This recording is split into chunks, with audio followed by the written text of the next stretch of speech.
السلام علیکم ورحمۃ اللہ وبرکاتہ۔ نماز کا بیان اور نماز کی اہمیت۔ عبادت میں سب سے اہم عبادت نماز ہے، اسی لیے اسے اسلام کا رکن عظیم کہا جاتا ہے۔ حضرت عبداللہ بن عمر رضی اللہ تعالی عنہ بیان فرماتے ہیں کہ اللہ کے رسول صلی اللہ علیہ وسلم نے فرمایا، اسلام کی بنیاد 5 چیزوں پر ہے۔ نمبر 1، اس بات کی گواہی دینا کہ اللہ کے سوا کوئی معبود نہیں اور محمد صلی اللہ علیہ وسلم اللہ کے بندے اور رسول ہیں۔ نمبر 2، نماز قائم کرنا۔ نمبر 3، زکوٰۃ ادا کرنا۔ نمبر 4، حج کرنا۔ نمبر 5، رمضان کے روزے رکھنا۔ اس حدیث سے معلوم ہوا کہ توحید کے بعد سب سے اہم عبادت نماز ہے۔ قرآن کریم میں تمام عبادتوں میں سب سے زیادہ تذکرہ اور تاکید نماز کی آئی ہے۔ نماز کو ایمان کی علامت قرار دیا گیا ہے۔ حدیث میں آتا ہے کہ نماز دین کا ستون ہے، جس نے نماز قائم کی اس نے دین کو قائم کیا، اور جس نے نماز کو چھوڑ دیا اس نے دین کو ضائع کر دیا۔ ایمان اور کفر کے درمیان فرق کرنے والی چیز نماز ہے۔ نماز کے ذریعے بندہ اللہ تعالیٰ کے دربار میں حاضر ہوتا ہے، اپنی عاجزی اور بندگی کا اظہار کرتا ہے، اللہ تعالیٰ کی حمد و ثنا بیان کرتا ہے، اس کے سامنے باادب ہاتھ باندھ کر کھڑا ہوتا ہے، اپنی پیشانی کو زمین پر ڈال کر اپنی مسکینی کا اظہار کرتا ہے۔ یہ سب چیزیں اللہ تعالیٰ کو بے حد پسند ہیں، اس لیے اس کے بعد جب بندہ دعا کرنے کے لیے ہاتھ اٹھا کر اپنی ضرورت کو اللہ تبارک و تعالیٰ کے سامنے پیش کرتا ہے تو اللہ تعالیٰ بندے کی دعا کو قبول فرماتے ہیں۔ حدیث میں آتا ہے کہ دعا کی قبولیت کی گھڑی رات کا آخری پہر اور فرض نماز کے وقت ہوتا ہے۔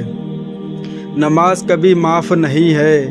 نماز ایک ایسی عبادت ہے جو کسی حالت میں بندے سے معاف نہیں ہے۔ ہر عاقل بالغ مسلمان پر روزانہ 5 نمازیں فرض ہیں، خواہ وہ مرد ہو یا عورت، جوان ہو یا بوڑھا، امیر ہو یا غریب، تندرست ہو یا بیمار، مریض ہو یا مسافر، مقیم، یہاں تک کہ کھڑے ہو کر نماز پڑھنے پر قادر نہ ہو تو بیٹھ کر نماز پڑھے، اور اگر بیٹھ کر بھی نماز نہ پڑھ سکے تو لیٹ کر نماز پڑھے، اور لیٹ کر بھی نماز نہ پڑھ سکے تو اشارے کے ساتھ نماز پڑھے۔ مطلب یہ صاف ہے کہ نماز کو اللہ تبارک و تعالیٰ نے کسی بھی حال میں معاف نہیں کیا ہے۔ آج یہ دیکھا جاتا ہے کہ دنیا کے اندر بہت سے ایسے لوگ ہیں جو جمعہ کی بھی نماز کو نہیں پڑھتے ہیں۔ حدیث شریف میں آتا ہے کہ اگر کوئی شخص 3 جمعہ کی نماز چھوڑ دے تو وہ اسلام سے ہٹ جاتا ہے، اس کو مسلمان بننے کے لیے دوبارہ سے کلمہ پڑھنا چاہیے۔ اور نماز کی جو اہمیت ہے، الگ الگ لوگوں کے نظریے سے الگ الگ باتیں ہیں۔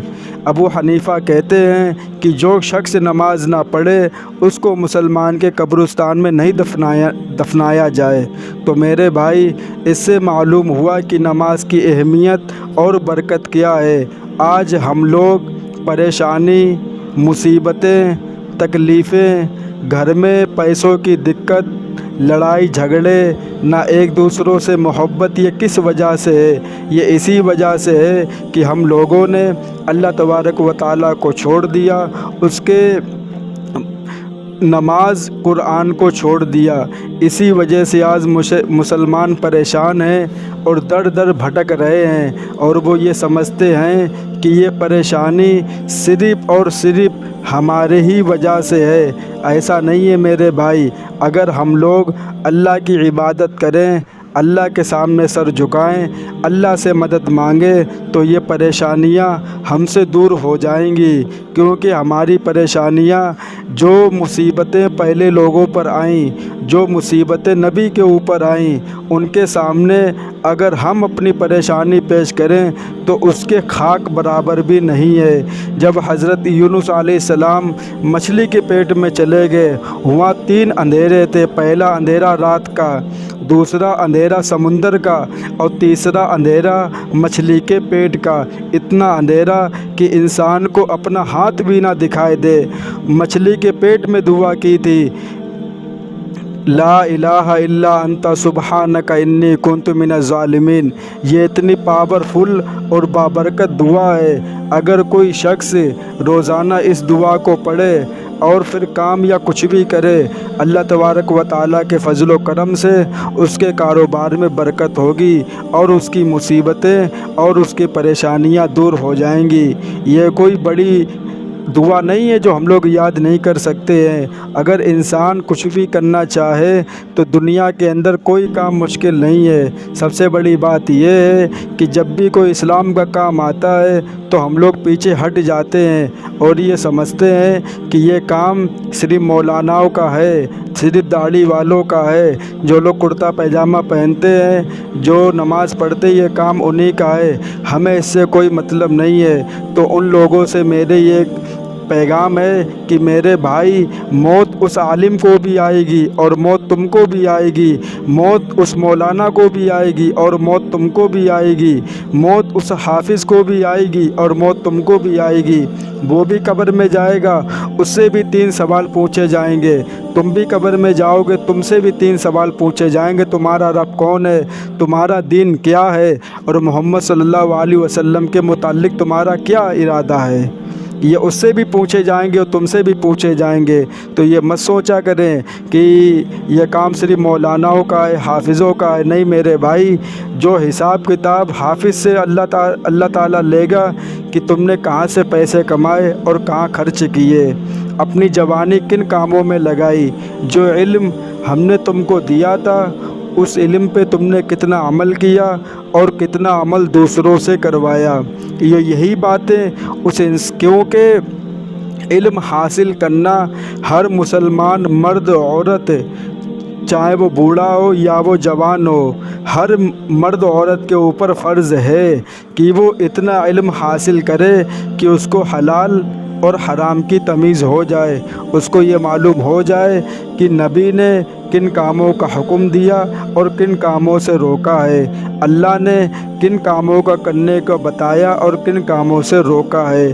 اگر کسی مسلمان کو یہ بھی نہیں آتا ہے تو میرے بھائی، اس مسلمان کے اوپر صرف اور صرف افسوس ہے، کیونکہ یہ غلطی صرف اور صرف ماں باپ کو ہم کہتے ہیں، کیونکہ جب آپ کا بچہ تھوڑا بڑا ہونے لگتا ہے تو آپ لاکھوں روپے برباد کر کے آپ اس کو اسکول میں پڑھاتے ہیں، 10,000 روپے فیس، 20,000۔ ابھی آپ جائیں اسکول میں، جو پرائیویٹ اسکول ہیں، ہر بچے کی تنخواہ کسی کی 20,000 فیس، کسی کی 10,000، اور وہی حافظ، وہی مولانا جس کو صرف اور صرف آپ 200 روپے دینے میں آپ کی آنتیں کھنچتی ہیں، آپ کی جان نکلتی ہے کہ ہم اس مولانا کو 200 روپے دے رہے ہیں، لیکن وہی مولانا تمہارے بچوں کو بتاتا ہے کہ تمہیں اپنے باپ کے ساتھ کیسا سلوک کرنا ہے، وہی مولانا بتاتا ہے کہ تمہیں اپنے بہنوں کے ساتھ کیسا سلوک کرنا ہے، وہی مولانا بتاتا ہے کہ تمہیں اپنے باپ کے دنیا سے جانے کے بعد ان کے لیے دعائیں کرنی ہے،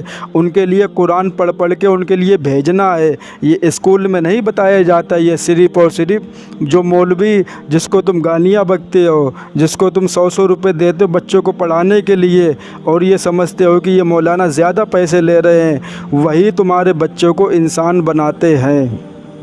اللہ تعالیٰ سے دعا ہے اللہ تعالیٰ ان باتوں پہ ہم سب مسلمان بھائیوں کو عمل کی توفیق عطا فرمائے۔ وآخر دعوانا والحمد للہ رب العالمین۔